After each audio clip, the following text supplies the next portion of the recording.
Hi, class. Excuse me, Dr. Anderson here, coming by to go over a few pointers. This is an 8-week class, so we are swiftly moving through the material. However, I did want to take a few moments to highlight a couple things, go over a few questions that have been brought to my attention. I do understand that this may seem like a lot because it's an 8-week, but most of you are staying abreast of all the material, so thank you and congratulations. You're keeping up with everything with very few issues. So a couple things I wanted to talk about. Exam 2. Can you believe it already? Exam 2. We're currently on modules 5.1 and 6.1, which are exam 2 included in that. Wanted to go over a few things, highlight some things up until this point. So up to this point, going in, starting off, we first talked about in Module 1, the criminal justice system and what makes up the criminal justice system. So anytime we talk about the criminal justice system, we're talking about three components. You have courts, corrections, and law enforcement. Three components: courts, corrections, and law enforcement. You have to go through each entity to actually become involved in our criminal justice system. If you commit a crime, you have law enforcement, you've been arrested.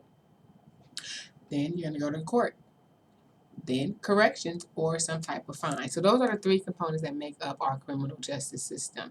Then we went on to talk about criminology, examining and looking over why people engage in criminal activity or criminal behavior.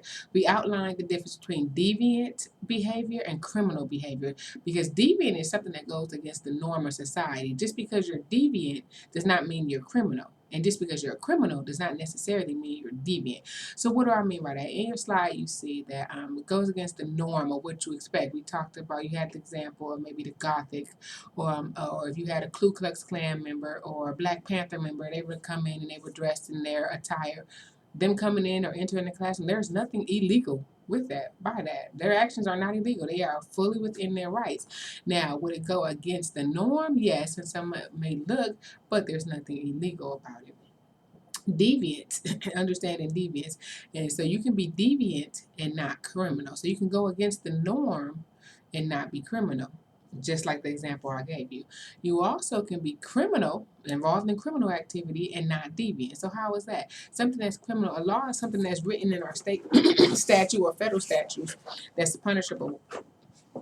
So it's against the law to text and drive. However, several of us probably engage in that type of activity. So you're not going against the norm, but it is against the law.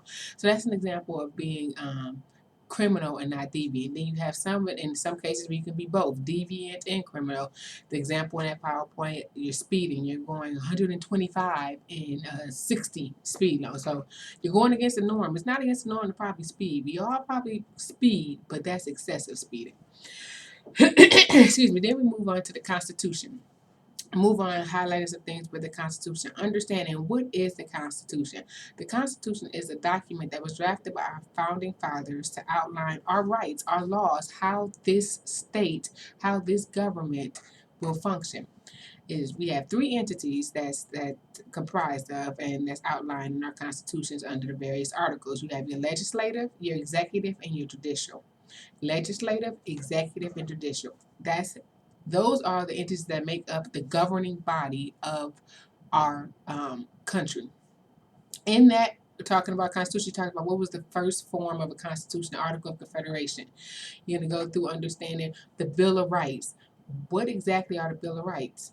The first 10 amendments. What do those first 10 amendments say? Those are actually ones that afford you your right, which you have the right to as a citizen. So that's outlined in our Constitution, developing and looking at the evolution of it and which each right is guaranteed. So how do you know you have the right to against excessive force? How do you know you have the right against unreasonable search and seizure? It's guaranteed to us in our U.S. Constitution within those first 10 amendments, also referred to as the Bill of Rights. Then this week we move over, excuse me, we start talking about law enforcement as well. The evolution of law enforcement. How did law enforcement come about? What was the first form of policing? What were the mechanisms that they were looking at in policing? So that's what we talked about in the law enforcement evolution. And if you notice, with each of these courses, what it is we touch a little bit on each topic, and then you have a course, if you're majoring in criminal justice, that's solely dedicated, to example, to corrections, solely dedicated to law enforcement, solely dedicated to criminology or court procedure and evidence. So in doing that, That's what you want to remember. We're just touching on each part. So, what is considered the backbone of police work? When you say police, what's considered the backbone? What is the heart of police work? Patrol. Patrol is the backbone of when we talk about law enforcement and what they're doing. That's when we look at what commission started in 1931 to recognize prohibition as unenforceable as well as a catalyst to police corruption. What commission started in 1931? That's the Wickersham. The Wickersham Commission in 1931 is the prohibition that came forth and outlined that as being unforeseeable as a catalyst to police corruption. Like that shouldn't contribute. That shouldn't be a contributing factor to that. Looking at what I'm doing is going through some of the questions, highlighting some of the questions and answers that we went. Blank is an early form of police patrol in English cities and towns, still under law enforcement. Blank is an early form of police patrol in English cities and towns. That is the night watch. Early on before, and that's before we had guns or doing any of that, you had the foot patrol. Night watch was the early form of police patrol, and doing that. Fifth Amendment. What is the Fifth Amendment? You should be able to look at what the Fifth Amendment states and what does it cover and protect us from. That's going to be a question you want to look at. What was our country's first constitution called? Articles of Confederation.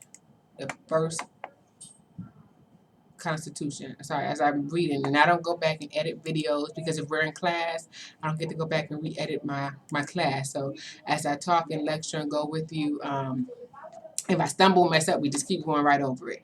So what amendment guarantees you the right to a speedy trial? What amendment guarantees you the right to the speedy trial? The Sixth Amendment. So these are things that we're going forth, and as you're going through the criminal justice system, when you see, what's the word? Exclusions being brought forth and people filing motions to exclude or filing motions saying something with some right or something was infringed upon. They're looking at our Constitution here. You have the right to a speedy trial. You have the right against self-incrimination. You have the right to not testify against yourself. What people often misconstrue is you have a right to a trial. It never says you have a right to a trial by peers or a trial by judge. You have a right to a trial. So that's one thing to make sure we understand the difference between a jury trial and a bench trial. A bench trial is if you just have the judge on there. So I wanted to come by and just highlight a couple of the things that we were talking about, and also make sure that in your reading assignment, read your the PowerPoints. All material is found in your PowerPoint. And also supplemental material is found under your reading assignment. And if you don't understand something or you have a question about something, definitely send me an email, give me a call. I'm here to help you through. Exam 1 is now open. Exam 1 is now open, so you may go in and take your exam. Prior to taking that exam, I would review quizzes and writing assignments in the PowerPoints as your study guide. Print that stuff off, look over it, highlight, make sure you're understanding things, and then go ahead and take that exam 1.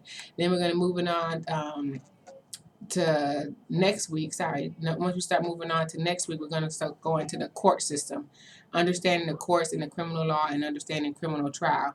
And then that week you'll have exam 3. So understand, I know it's going by really fast, but we're like already the 4th week. It's an 8-week class. We end like October. So we're already in September. So if you have any questions, shoot me an email or give me a call. I'll talk to you soon.